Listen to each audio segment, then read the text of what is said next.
Ay kan. Tawi kami katampisong ita. Pamulyan din. Oo. Ano. Are bagya-bagya ka. Ano. Ganito kami magnahanap buhay, talagang sulok. Bumaha daw po eh. Pati dito.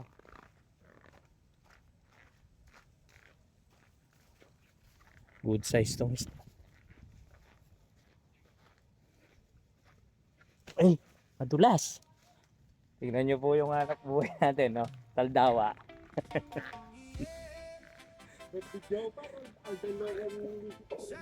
Oo, kaya followers ka.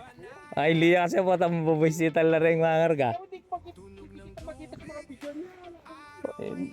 Hindi, minsan nagkakarga ako maga. Abi mo sana. Oo. Ayan o, kasama ko ngayon si Edson. Ngayon daw bumiyahe ulit. Followers ko pala yung message niya. Siya, hindi mo man ako ata pinapalo pre.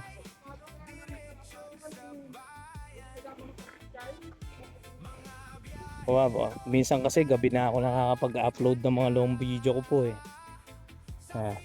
Apaw po talaga pala. Bah, bitas siya.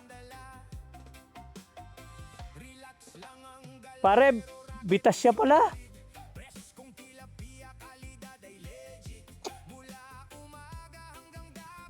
Ito yun, masamang istorya to. Tara pare, makakalungkot na usapan yan, tumabas sa isda niyan.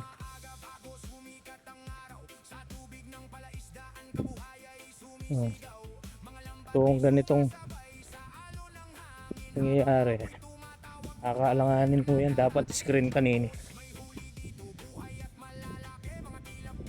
Malalaki yung isda eh, pero nabitas siya.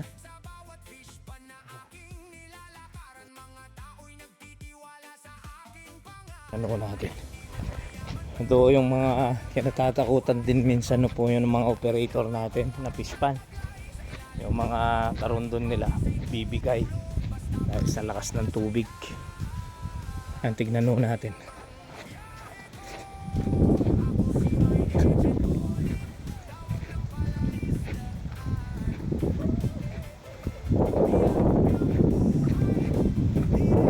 Sipin mo, karundon mo bumigay.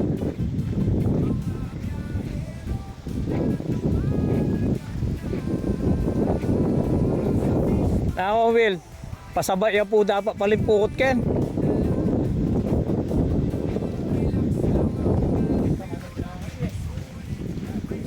Ayan.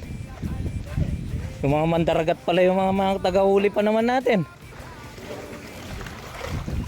Yan.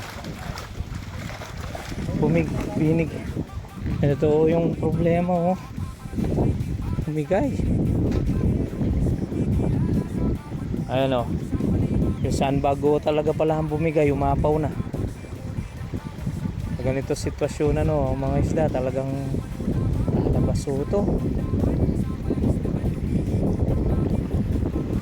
Ano pa pala? Ayan o. Problema ho ng pagpipish pa ng ganito, yung mga isda niyan lalabas dito sa daan tubig.